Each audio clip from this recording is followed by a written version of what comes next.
Baiklah, Assalamualaikum warahmatullahi wabarakatuh. Perkenalkan, nama saya Maulida Oktaviana, mahasiswa Akademi Farmasi RSI Pontianak, dengan NIM 1999398 kelas 3C. Nah, pada pertemuan kita kali ini, saya akan mempresentasikan mengenai uji keamanan kosmetik pada mata kuliah Teori Kosmetika. Nah, kosmetik itu sendiri merupakan suatu produk yang digunakan secara eksternal untuk menjaga kulit agar tetap bersih dan juga sehat. Kemudian, tes keamanan kosmetik ini perlu dilakukan karena kosmetik digunakan pada kulit yang sehat dan dalam jangka waktu yang lama.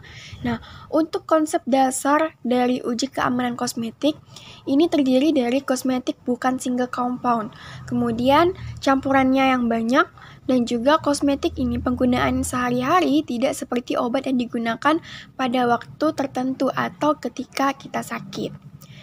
Nah, selanjutnya, secara umum terdapat 9 jenis tes keamanan yang diperlukan untuk melakukan pengujian bahan kosmetik yang mengandung bahan baku baru. Yang pertama adalah uji toksisitas akut, yang mana bahannya adalah wajib dan produknya kasus per kasus.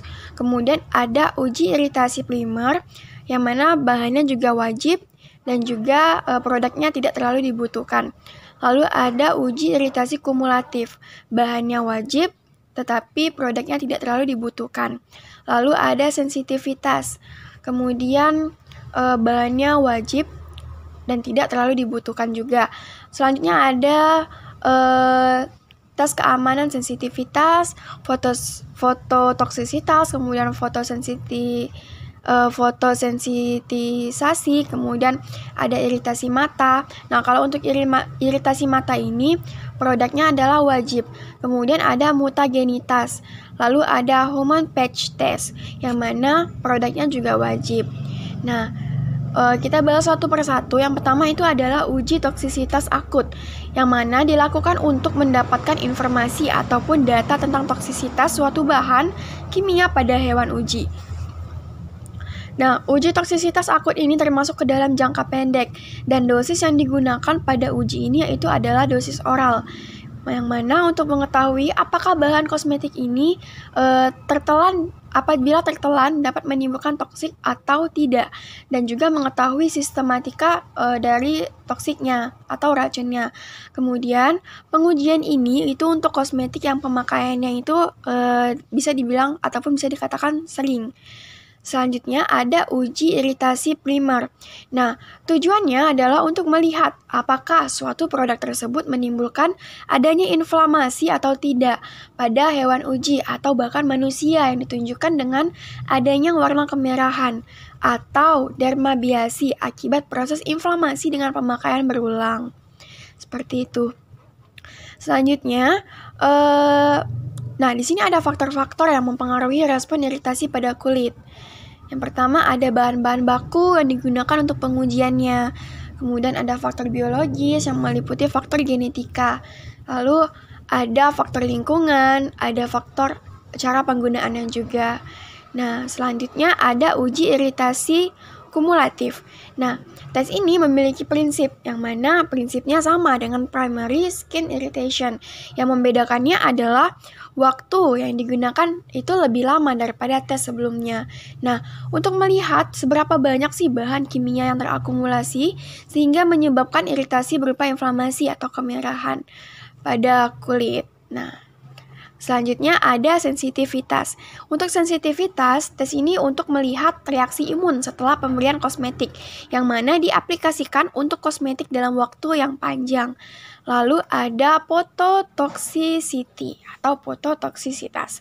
Nah, tes ini dilakukan dengan tujuan untuk melihat sistem imun, di mana apabila terjadinya alergi maka menandakan kulit itu tersensitif, serta untuk melihat ketoksisitasan suatu produk apabila terkena cahaya matahari, maka dapat menyebabkan hiperpigmentasi. Nah, untuk iritasi non-imunologis, yang mana berhubungan dengan cahaya dan terjadi setelah kulit dikenai cukup cahaya, yang dibutuhkan adalah non-erythrogenic light dengan 320 nm panjang gelombangnya. Nah, dan penetrasi bahan yang bersifat fototoksik. Selanjutnya ada fotosensitivitas. Nah, untuk fotosensitivitas ini diinduksi terlebih dahulu karena bermasalah dengan imun. Nah, cara induksinya adalah menggunakan sinar ultraviolet, kemudian dibandingkan dengan yang tidak menggunakan bahan.